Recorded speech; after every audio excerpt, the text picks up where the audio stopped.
Hi dears, എല്ലാവർക്കും നമ്മളെ ഇന്നത്തെ ചെറിയ വിശേഷങ്ങളിലേക്ക് സ്വാഗതം കേട്ടോ. അപ്പോൾ രാവിലെ തന്നെ ഇവളെന്നാ ചെടിയിലേക്ക് എന്ന് വിചാരിക്കണ്ട, ഞാൻ ഇന്ന് രാവിലെ തന്നെ കുറച്ച് ചെടി പരിപാലനമായിട്ട് ഇറങ്ങിയിട്ടുള്ളതാണ്. വലുതായിട്ടൊന്നുമില്ല, നമ്മൾ ഒന്ന് മുറ്റത്തേക്ക് ഇറങ്ങി ചെടിയെല്ലാം ഒന്ന് ചെടീൻ്റെ ചെടിച്ചട്ടിയെല്ലാം നല്ലോണം വരണ്ടിരിക്കുന്ന കണ്ടുകൊണ്ട് ഒന്ന് അതിനെ ഒന്ന് ശുശ്രൂഷിച്ചേക്കാമെന്ന് വിചാരിച്ചിറങ്ങിയതാണ്. അപ്പോൾ ഇത് ഞാൻ ഈ അടുത്ത് കാണിക്കുന്നത് നമ്മൾ വോഗൺ വില്ലേൻ്റെ ചട്ടീൻ്റെ അകത്ത് ഒരു ചുവന്ന ചീരേൻ്റെ വിത്ത് കാണുന്നുണ്ട്. അപ്പോൾ എനിക്ക് ഇപ്രാവശ്യം ചീരേൻ്റെ വിത്ത് അങ്ങനെയൊന്നും കിട്ടിയിട്ടില്ല. അപ്പോൾ ബാക്കിൽ നട്ട പിന്നെ ബാക്കിലുള്ള ആ മണ്ണാണല്ലോ നമ്മൾ ഈ ചട്ടിയിൽ നിറച്ചത്. അന്നേരം എങ്ങനെയോ വിത്ത് അതിൻ്റെ അകത്ത് ആയതാണേ. അപ്പോൾ അതിനെ സംരക്ഷിച്ചുകൊണ്ടാണ് ഞാൻ അതിൻ്റെ മണ്ണെല്ലാം ഒന്ന് കളച്ച് കുറച്ച് ചാണകപ്പൊടിയെല്ലാം ഇട്ട് കൊടുക്കുന്നുണ്ട്. അത് ഒടിഞ്ഞു പോകുമോ എന്നറിയില്ല. അപ്പോൾ ഇതാണ് ചാണകപ്പൊടി ഇടാൻ വേണ്ടിയിട്ടാണ്. മണ്ണെല്ലാം ഉറച്ച് പോയിന്. അപ്പോൾ ഒന്ന് ഇളക്കിയിട്ട് അതിലേക്ക് ഉണങ്ങിയ ചാണകം ഇട്ട് കൊടുക്കലാന്ന്. അപ്പോൾ ഇതിൻ്റെ അകത്ത് പൂവായി വരുന്നുണ്ട് കേട്ടോ. ഞാൻ അന്ന് പറഞ്ഞിട്ടില്ല ഈ ഒന്നിനും കൂടെ പൂവ് ഏതാണെന്ന് മനസ്സിലാകണം. അപ്പം 4 2 3 5 ബോഗൺവില്ലേൻ്റെ ചട്ടിയാണ് അവിടെ ഉള്ളത്. അപ്പോൾ അതിൽ 3 എണ്ണം പൂ വിരിഞ്ഞ് 3ലും വെറൈറ്റി കളറാണ്. ഇനിയിപ്പോൾ ഒരു 2 എണ്ണത്തിൻ്റെയും കൂടെ കളർ അറിയാനുണ്ട്. അപ്പോൾ അതും കൂടെ അറിഞ്ഞാൽ നമുക്ക് ഏതെല്ലാം കളറാണ് ഉള്ളതെന്ന് അറിയാൻ പറ്റും. അപ്പോൾ ഇപ്പം വെയിലത്തോട്ട് മാറ്റി വെച്ചതിന് ശേഷമാണ് അതിന് നല്ലോണം പൂവായി വരുന്നത്. ഇതിന് മാത്രം മാറ്റമൊന്നും കാണുന്നില്ല കേട്ടോ. നമ്മളെ സ്നേക്ക് പ്ലാന്റാണ് ഇത്. ഇതിന് പുതിയ തൈയൊന്നും വരുന്നതായിട്ട് കാണുന്നുമില്ല. എന്നാണെന്നറിയില്ല. എനിക്ക് തോന്നുന്നത് ഇതിൻ്റെ ആ ചട്ടിയിൽ വെള്ളം അധികം ഇറങ്ങുന്നില്ല എന്ന് തോന്നുന്നു താഴോട്ട്. അതിന് നല്ലൊരു നനവ് തന്നെ കാണുന്നുണ്ട്. അതൊന്നും കൂടെ ആക്കി കൊടുക്കേണ്ടി വരും. കുറച്ചും കൂടെ ഹോൾസ് ഇട്ട് കൊടുക്കേണ്ടി വരും. ഇത് ഈ ഹാങ്ങിങ് പോട്ടാണ്. ഇത് സംഭവം വീതി ഉണ്ട്, പക്ഷേങ്കിൽ എന്താ പറയുക, ഒരു നീളം കുറവാണ് ഈ ചട്ടിക്ക്. അതുകൊണ്ട് ഇതിൻ്റെ അകത്ത് ഈ ബോഗൺവില്ല എത്രത്തോളം ഉഷാറാകുമെന്ന് അറിയില്ല. വേഗം തന്നെ വലുതാകുമ്പോൾ മാറ്റി നടേണ്ടി വരും തോന്നും. അങ്ങനെ മറ്റേ അതേപോലത്തെ തന്നെ ചട്ടിയാണ് ഇതും. അതിലേക്ക് കുറേ മണ്ണ് കുറവേണ്. ഈ വെള്ളം ഇങ്ങനെ ശക്തിയിൽ ഒഴിക്കുമ്പോഴോ ഇങ്ങനെ ഇതായി പോകുന്നതാണ്. മണ്ണ് തേച്ചും പിന്നെ അതിൻ്റെ അകത്ത് അതിൽ തന്നെ കോരി ഇടില്ല. കൈക്കോട്ടൊന്നും എടുത്ത് കോരാം. മണ്ണ് കോരി എടുക്കാൻ മടിച്ചിട്ട് നമ്മളെ ആ മണ്ണ് മാന്തിയും കൊണ്ട് തന്നെയാണ് മണ്ണെല്ലാം എടുത്തിടുന്നത്. അങ്ങനെ അതിനും ചാണകപ്പൊടിയെല്ലാം ഇട്ട് കൊടുത്ത് കുറച്ച് പിന്നെ നനക്കെല്ലാം ചെയ്ത്. ഇത് അമ്മ നട്ട ചെടിയാട്ടാ. ഇതിൻ്റെ പേരെന്നാ, പാരിജാതമല്ലല്ലോ, വേറെ എന്തോ ഒരു പേരുണ്ട്, മറന്നുപോയി. എപ്പോൾ എഡിറ്റ് ചെയ്യുമ്പോൾ മറന്നുപോകും ഞാൻ എല്ലാത്തിൻ്റെയും പേര്. അപ്പോൾ അതിൽ നിറച്ചും പൂവുണ്ട് കേട്ടാ. പിന്നെ ഇത് വെൽവെറ്റ് ചെടി, ചീരച്ചെടി എന്ന് നമ്മൾ പറയും. എൻ്റെ ഒരു ഫ്രണ്ട് തന്നതാണ്. അതിൻ്റെയും ചട്ടി ഇതുപോലെ എന്നാൽ വെള്ളം നനഞ്ഞിട്ട് മണ്ണ് ഇങ്ങനെ നൈസ് മണ്ണായതുകൊണ്ടാണ് ഇങ്ങനെ കുഴഞ്ഞു നിൽക്കുന്നത്. അപ്പോൾ ബാക്കി ചെടികളെല്ലാം മണ്ണെല്ലാം ഇളക്കി ഇട്ട് കൊടുത്ത് അതിന് കുറച്ച് വളങ്ങളെല്ലാം ഇട്ട് കൊടുത്ത് അങ്ങനെ ചെയ്തുകൊണ്ടിരിക്കുമെന്ന് എൻ്റെ പുറകിൽ ഒരാൾ മരത്തിൽ കയറുന്നത് ക്യാമറ കണ്ടപാട് ചാടി ഇറങ്ങിയതാണ്. അപ്പോൾ ഈ തെങ്ങിൻ്റെ മേല, അതുപോലെ മറ്റേ നമ്മളെ കർമ്മൂസില്ലേ, അതിൻ്റെ മേലെയെല്ലാം ചാടിക്കയറലാന്ന് ഇതിന് പണി. ഇപ്പോൾ അത് ഈ ചെറിയ പ്രാണികളില്ലേ, അതിനെ പിടിക്കാനായിരിക്കും. പക്ഷേങ്കിൽ ക്യാമറ കണ്ടപാടെ വേഗം ഇറങ്ങി വണ്ടീൻ്റെ അടിയിലേക്ക് ഓടി. അപ്പോൾ ഈ ചെടിക്കെല്ലാം ഒരുപാട് തൈകൾ വന്നിട്ടുണ്ട്. ഇനി കുറച്ച് ചട്ടിയെല്ലാം വാങ്ങി അതിലേക്ക് തൈയെല്ലാം പറിച്ച് നടണം. എല്ലാം ഇങ്ങനെ കല്ലിൻ്റെ മേലെ തന്നെ വെക്കണം.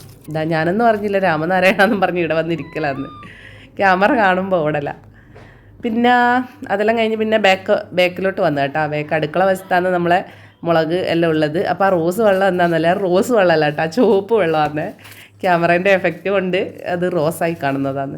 അത് ഞാൻ മീൻ മുറിച്ച വെള്ളം, ആ മീൻ കഴുകുമ്പോഴുള്ള ആ മീനിൻ്റെ വെള്ളം നല്ലതാണ് ഈ ചെടികൾക്കും അതുപോലെ പച്ചക്കറികൾക്ക് കൂടുതലായിട്ട് നല്ലതാണ്. അതുകൊണ്ട് അതെടുത്ത് വെച്ചിട്ട് ഞാൻ ആ മുളകിൻ്റെ ചോട്ടിലുള്ള മണ്ണെല്ലാം ഇളക്കി കൊടുത്ത് പിന്നെ അതിലേക്ക് അതങ്ങ് വെള്ളം ഒഴിക്കലാണ്. അതുപോലെ നമുക്ക് ഈ ചെറിയ എന്താ പറയുക, മുന്തിരിയും പിന്നെ കുള്ളൻ തെങ്ങ്, കുള്ളം കവുങ്ങ് അങ്ങനെയെല്ലാം കൊണ്ട് ഇങ്ങനെ ഒരു ടീം നമ്മളെ ഇതിലേ വന്നപ്പോൾ അവർ പറഞ്ഞത് നമ്മളോട് ഇങ്ങനെ ഈ മീൻ കഴുകുന്ന വെള്ളം, ഇറച്ചി കഴുകുന്ന വെള്ളം അതെല്ലാം കൊണ്ടേ അതിനൊഴിച്ച് കഴിഞ്ഞാൽ നല്ല ഇതുണ്ടാകും. പക്ഷേ അതെല്ലാം നമ്മൾ മുൻവശത്ത് നട്ടതുകൊണ്ട് അതിലൊഴിക്കാൻ ഒരു മടി. അങ്ങനെ മീനെല്ലാം കഴുകിയ വെള്ളം ഇങ്ങനെ മുന്നിലൊഴിക്കാമെന്ന് വെച്ചിട്ട്. അപ്പം ഞാൻ വിചാരിച്ച് പച്ചക്കറികൾക്കെല്ലാം നല്ലതല്ലേ എന്ന് വിചാരിച്ചിട്ട് അങ്ങനെ ഈ മുളകിന് കൊണ്ടുപോയി ഒഴിച്ചതാണ്. പിന്നെ അത് കഴിഞ്ഞിട്ട് അത് കഴുകിയിട്ട് കുറച്ച് നല്ല വെള്ളം കൂടെ കൊണ്ടുപോയി ഒഴിച്ച് അങ്ങനെ അതിൻ്റെ ചോട്ടിലുള്ള ഇപ്പം നല്ല ചൂടല്ലേ, അപ്പോൾ കുറേ കരിയിലെല്ലാം വാരി, അതായത് ചപ്പെല്ലാം വാരി ഇടണം എന്ന് വിചാരിക്കുന്നുണ്ടേനും. പിന്നെ ആടെയെല്ലാം വീണ ചപ്പെല്ലാം കുറച്ച് അതിൻ്റെ ചോട്ടിലേക്ക് പൊറുക്കിയിട്ട് പിന്നെ പട അടുക്കളയിലോട്ട് കയറി കേട്ടോ. ഇനിയിപ്പോൾ പുറത്തേക്ക് ഇപ്പോൾ ഒന്നും ഇറങ്ങുന്നില്ല. അപ്പോൾ ഇന്ന് കിട്ടിയ മീൻ ചൂര മീനിൻ്റെ പേര് മറന്നു പോയിട്ടില്ല. ചൂരമീൻ തന്നെയാണെന്ന് തോന്നുന്നു. കേതൽ പോലെ തോന്നും, പക്ഷേ അത് ചൂര തന്നെയാണെന്ന് കേട്ടാ. ഇനി ആരെങ്കിലും കമൻറ്റ് എതിരായിട്ടിടുക, ചൂരമീൻ തന്നെ. അപ്പോൾ ചൂരമീനാണ് ഇന്ന് പുളിമുളക് ഇടുന്നതാണ്. അതിൻ്റെ കുഞ്ഞിതാണ്. പിന്നെ ഉള്ളി, തക്കാളി, പച്ചമുളക്, ഇഞ്ചി, വെളുത്തുള്ളി, ഇത്രയും സാധനം അരിഞ്ഞിടലാന്ന്. എന്നിട്ട് ഞാൻ ഇന്ന് കുറച്ചത് വാട്ടിയിട്ട് വെക്കാമെന്ന് വിചാരിച്ചു. അതായത് എണ്ണയിൽ ഒന്ന് ചൂടാക്കി അത് ഉള്ളിയും തക്കാളി ഇതെല്ലാം വഴന്ന് വരുമ്പോൾ അതിലേക്ക് മുളക് പൊടിയും മഞ്ഞൾപ്പൊടിയും ചൂടാക്കി ഇട്ടിട്ട് പിന്നെ പുളി ഒഴിച്ച് അതൊന്ന് തിളച്ച് വരുമ്പോൾ അതിലേക്ക് നമ്മൾ മീനിടുക. അപ്പോൾ ഇങ്ങനെ വഴറ്റിയെടുക്കുമ്പോൾ കുറച്ചും കൂടെ ഒരു കൊഴുപ്പ് തോന്നുന്നുണ്ട് കറികൾക്ക്. ടേസ്റ്റിന് വലിയ മാറ്റമൊന്നുമില്ല, പക്ഷേ ചെറിയൊരു എന്തോ ഒരു നമ്മൾ എണ്ണയിലല്ലേ വാട്ടിയെടുക്കുന്നത്, അപ്പോൾ ഉള്ളിയെല്ലാം വാട്ടിയതിൻ്റെ ഒരു ടേസ്റ്റ് മാറ്റം ഉണ്ടാവും. അപ്പം ചില സമയം ഇങ്ങനെ വെക്കും, ഇങ്ങനത്തെ മീനെല്ലാം ഇങ്ങനെ വെക്കും. ഞാൻ തോന്നുന്നു കുറച്ചും കൂടെ നല്ലതായിട്ട് എനിക്ക് തോന്നിയിട്ടുള്ളത്. നല്ലൊരു കൊഴുപ്പ് കിട്ടും. അല്ലാണ്ട് പിന്നെ വെറുങ്ങനെ അതിൻ്റെ ഒരുമിച്ച് ഇടുമ്പോൾ അത്ര ഒരു കൊഴുപ്പ് വരില്ല കറിക്ക്. ആദ്യം ഇതെല്ലാം ഇട്ട് കലക്കി തിളപ്പിച്ചിട്ട് അതിൻ്റെ അകത്ത് ഇടുമ്പോൾ അങ്ങനെ വരുന്നില്ല. പക്ഷേ ഇതിങ്ങനെ കുറച്ച് വാട്ടി കഴിയുമ്പോൾ എന്നിട്ടാകുമ്പോൾ അതിലേക്ക് മീനിട്ട് അത് വറ്റിച്ച് വരുമ്പോൾ നല്ലൊരു കറിക്ക് നല്ലൊരു കൊഴുപ്പും കളറും നല്ലൊരു ടേസ്റ്റും തോന്നുന്നുണ്ട് കേട്ടോ. അപ്പോൾ നിങ്ങളെല്ലാം എങ്ങനെയാണ് വെക്കുന്നതെന്ന് ഒന്ന് കമൻറ്റ് ഇട്ടോളൂ.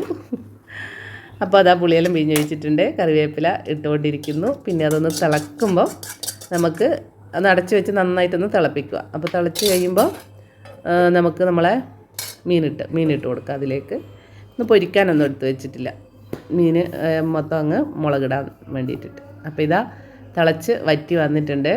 ഇനി ഇതിൻ്റെ ചൂടെല്ലാം തണിഞ്ഞ് കുറച്ച് കഴിയുമ്പോൾ വൈകുന്നേരം ആകുമ്പോൾ അന്ന് കുറച്ചും കൂടെ ടേസ്റ്റ് ഉണ്ടാവും. ഇന്ന് അമ്പാടിൻ്റെയും ദേവൂട്ടിൻ്റെയും സ്കൂളിൽ പഠനോത്സവമാണ്. അപ്പോൾ അതിൻ്റെ കുറച്ച് പരിപാടികൾ. ശ്രീമതി സുഗതകുമാരിയുടെ കവിഹൃദയം വിഹംഗമോ എന്ന കവിതയാണ് ഞാനിവിടെ ചൊല്ലാൻ പോകുന്നത്.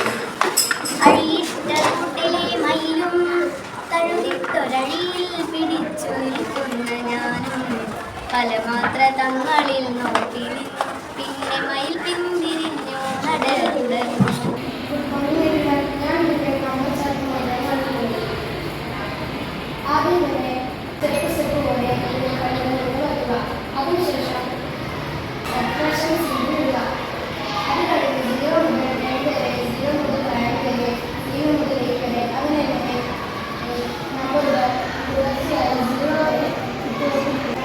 അങ്ങനെ പരിപാടി ഞാൻ തേച്ച് വിട്ടിട്ട് നിങ്ങളെ ബോറടിപ്പിക്കുന്നില്ല കേട്ടോ.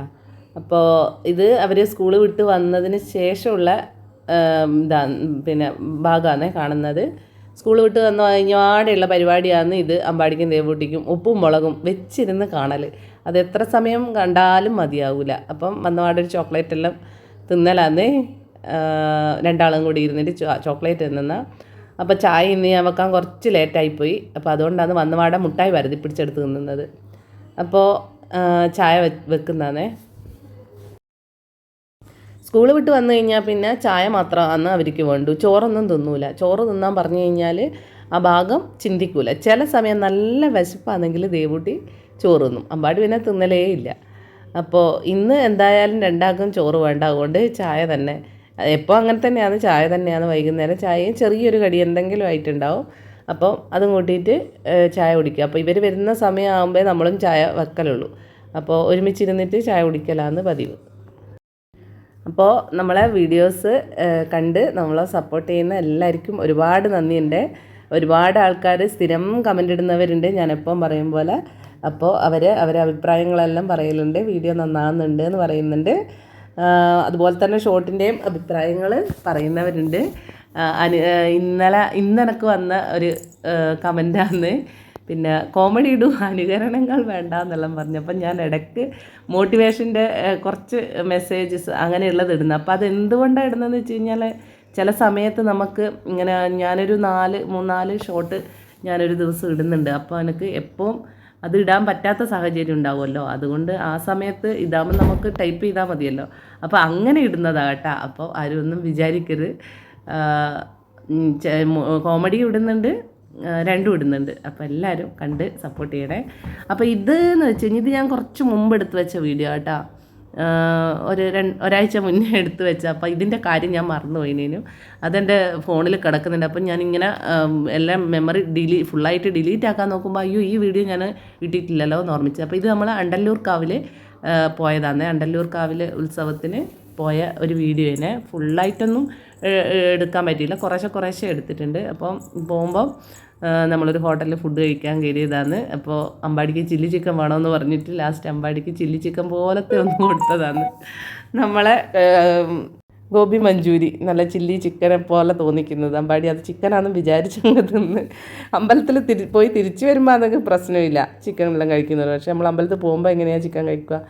അതുകൊണ്ട് നമ്മൾ പൊറോട്ടയും കോളിഫ്ലവറും ഗോബി മഞ്ചൂരിയും നല്ല അടിപൊളി പൊറോട്ട, നല്ല ചൂട് പൊറോട്ടേനും അതെല്ലാം കഴിഞ്ഞ് നമ്മളിതാ അണ്ടല്ലൂർ കാവിലെത്തി കേട്ടോ. തിരക്ക് എന്ന് പറഞ്ഞു കഴിഞ്ഞാൽ ഒരു സൂചി ഇട്ട് കഴിഞ്ഞാൽ അത് താഴെ വീഴൂല, അത്രക്ക് തിരക്കാന്ന്. ഒറ്റ പോക്ക് പോയിക്കോളാം. എല്ലാവരും കൈ ഓർത്ത് പിടിച്ചിട്ടാണ് പോയിന്, ഇല്ലെങ്കിൽ കൈ പിടിവിട്ട് കഴിഞ്ഞാൽ പിന്നെ ആ ഭാഗത്ത് നോക്കണ്ട, അത്രക്ക് തിരക്കാന്ന്. അപ്പോൾ അമ്പലത്തിൻ്റെ അങ്ങ് ഉള്ളിലേക്ക് നമുക്ക് കയറാൻ പറ്റുന്നില്ല, അത്രക്ക് ആളാന്ന്. അപ്പോൾ സ്ക്രീൻ അവിടെ വെച്ച് ആ സ്ക്രീനിൽ ഉള്ളിലത്തെ പരിപാടികളെല്ലാം കാണുന്നുണ്ട്. പിന്നെ ഞാൻ എവിടെ പോയാലും കണ്ണ് ഉടക്കുന്ന സംഭവമാണ് അത് കമ്മൽ. അപ്പോൾ കുറേ കമ്മലെല്ലാം ഇങ്ങനെ നോക്കി കണ്ട് കാഴ്ചകളെല്ലാം കണ്ട് അങ്ങനെ മടങ്ങി. അപ്പോൾ ഇത് ഞാൻ ഒരു ഷോട്ട് ഇട്ടിനേനും, അപ്പോൾ ആ മോഡലിലാണ് വീഡിയോ എടുത്തിട്ടുള്ളത്, അതാണ് സ്ക്രീനിൽ ഫുള്ള് കാണാത്തത്. അപ്പോൾ അങ്ങോട്ടേക്ക് പോകുമ്പേ അമ്പാടിയും ദേവട്ടിയും നോട്ടം ഇട്ട് വെച്ചതാണ്.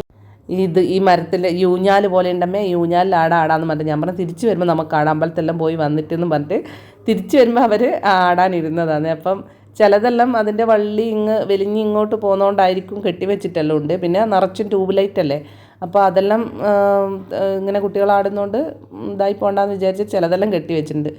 എന്നാലും ഇവർ മൂന്നാളും കൂടെ അതിൻ്റെ അകത്ത് ഇരുന്ന് കുറച്ച് നേരം ഇരുന്ന് ആടാനൊന്നും പറ്റൂല, അങ്ങനെ ദൂരേക്ക് പോകില്ല. നമ്മൾ മരത്തിനോട് ചേർന്ന് നിന്നിട്ടുള്ള വള്ളികളാണ്. അപ്പോൾ കാണാൻ നല്ല ഭംഗിയുണ്ട്. ആ മരം ഫുള്ളിങ്ങനെ വള്ളികളാണ്. മേലോട്ടെല്ലാം കുറച്ച് മുള്ള് ഉള്ള വള്ളികളാണ്. അപ്പോൾ എനിക്ക് തോന്നി ഈ താഴെയുള്ളതെല്ലാം മുള്ളെല്ലാം കളഞ്ഞതായിരിക്കും.